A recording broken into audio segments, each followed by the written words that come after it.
It's the only thing that pisses me off with this game. It's, as much as I like visual novels normally, this one is far too fucking wordy. There's things I love about it. It's fucking weird and kind of awesome, but at the same time, it's so fucking wordy. Right now, the single most important thing was ensuring the hostage's safety. And when it turns out, would have stuck in his guns for sure. Okay, I thought back to the day 3 years ago.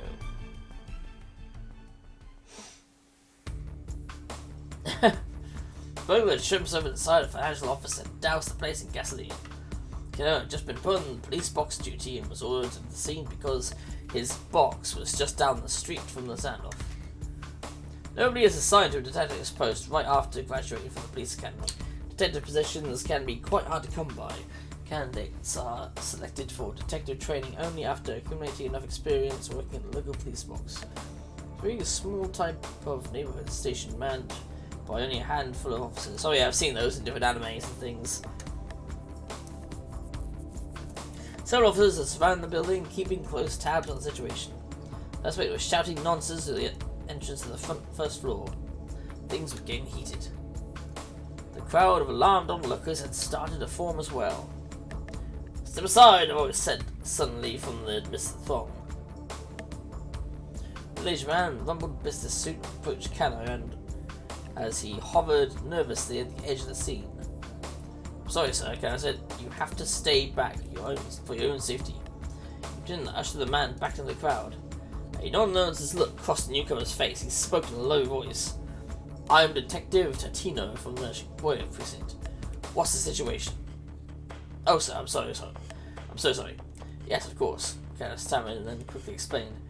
"He hasn't taken anyone hostage, but there are still people on the upper floors of the building." Giving only a slight nod, and marched straight up behind the building. As a container of gasoline the suspect had used was on the ground in the front. Picked it up and dumped the remaining contents out over his head. Kano was at a loss for words. He couldn't believe what he was seeing. "I got myself a gasoline too," Tatino called out from the entryway. Tension in the air ratcheted itself up several notches. "Hey, what the hell do you think you're doing?" Kano heard the burglar shout from inside. "If you're gonna do it, do it!" Tatino called out. "We can die together!"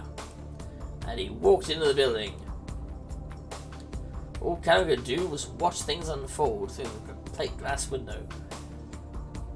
Tatino was talking to the burglar, but Kano couldn't make out the words.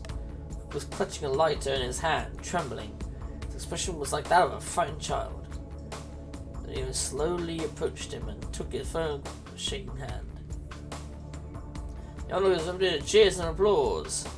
Handed the now docile suspect over to the detectives, then really sat down against the planter out front. It was like something ripped straight out of a police drama. "That was amazing," Kano breathed. "You have to deal with guys like this and like that as quickly as you can. You let a situation like this get even a little out of hand, and you never know how things might go south on you." Tino spoke quietly, almost as if he were talking to himself. As police evacuated the rest of the building, Kano noticed that there were children and elderly people among them. If the burglar managed to set fire, there was no way they would have escaped in time. But I mean, what if you actually set the place on fire? If someone's willing to risk their life, you're not going to convince them of anything unless you do the same. Kano still remembered all he'd felt on Tanto's matter-of-fact tone. Kano hadn't become a police officer out of any real sense of duty. He just thought it would make Rumi happy if he became a detective like her father. Besides, civil servants tended to stay afloat in times of recession, and his time playing rugby meant he was in good physical shape for the job. He never really thought too much about protecting the citizenry or keeping the peace. But now here he was in the presence of a detective who literally risked his life in line of duty without a second thought. A very rare thing, sadly, to be said. Police officers never lose sight of what he's supposed to protect. forever. He came back to his feet. Tantino tugged off his gasoline-drenched coat and walked away. Kano wrote the words in the notebook he just purchased.